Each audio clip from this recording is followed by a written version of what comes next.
ඊළඟට මම ගියා සරසවිය ඉංග්‍රීසි ස්ටෝල් එකට මට ගන්නම ප්ලෑන් කරන් ගියපු පොතක්. මම මේකේ ගොඩක් රිවිව්ස් දැක්කා TikTok එකේ, BookTok එකේ. ගොඩක් ඉමෝෂනල් පොතක් කියලා තිනේ. ඒ වගේම මම දැකපු විදිහට හොඳ රිවිව්ස් තියෙන පොතක්. ඉතින් මම ඒකත් ගත්තා. ෆයිනලි මට මේ පාර බුක් ෆෙයාර් එකෙන් මම ගන්න බලන් හිටපුම තව පොතක් ගන්න විදර්ශනකට ගියා. මේ පාර විදර්ශන බුක් ෆෙයාර් එකේ හිටපු නැති නිසා මම විදර්ශනලගේ වෙනම තිබ්බ බුක් සේල් එකකට ගියා කළුබෝවිල. මේ තමයි පොත. මම හිතනවා ඔයාලත් දැකලා ඇති. මේක ශ්‍රීලානී ෆර්නෑන්ඩෝ මහත්මියගේ මම ඌයෙමි, මම වෙමි, මම වන්නෙමි කියන පොත. මේක පොඩි ටයිම් ට්‍රැවල් සීන් එකක් තියෙන පොතක්. මට මේක ශ්‍රීලානී මහත්මිය මට එතනදි මුණ ගැහුණා විතරක් නෙවෙයි මට ගොඩක් කතා කරන්න පුළුවන් වුණා එතුමියත් එක්ක. ඊළඟට මම විදර්ශනයේදී දැකලා මේ පොත ගත්තා.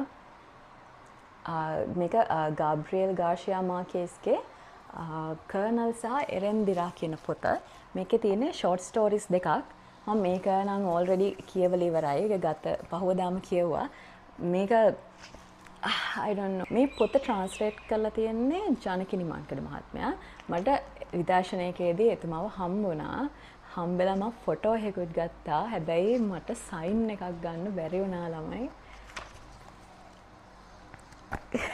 ඊළඟට මෙන්න මේ පොත මට විදර්ශනයකින් නොමිලේ හම්බුනේ. ඒගොල්ලන්ගේ පොත් කීපයක් අතරින් අපිට කැමති පොතක් ඒගොල්ලෝ තෝරගන්න කියලා කිව්වා. අපි පොත් ගත්තාම එතන ගිහපු හැමෝටම ඒගොල්ලෝ එක පොතක් නොමිලේ ලබා දුන්නා. ඉතින් මේ පොත් ටික තමයි මම මේ පාර බුක් ෆෙයාර් එකෙන් ගත්තේ.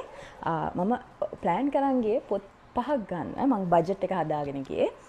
එතනින් මේ පොත් තුන මම ගන්න පුළුවන් වුණා. එක පොත මට හොයාගන්න බැරි වුණා. මම සරසවිය එකේ බලද්දී out of stock තිබ්බේ.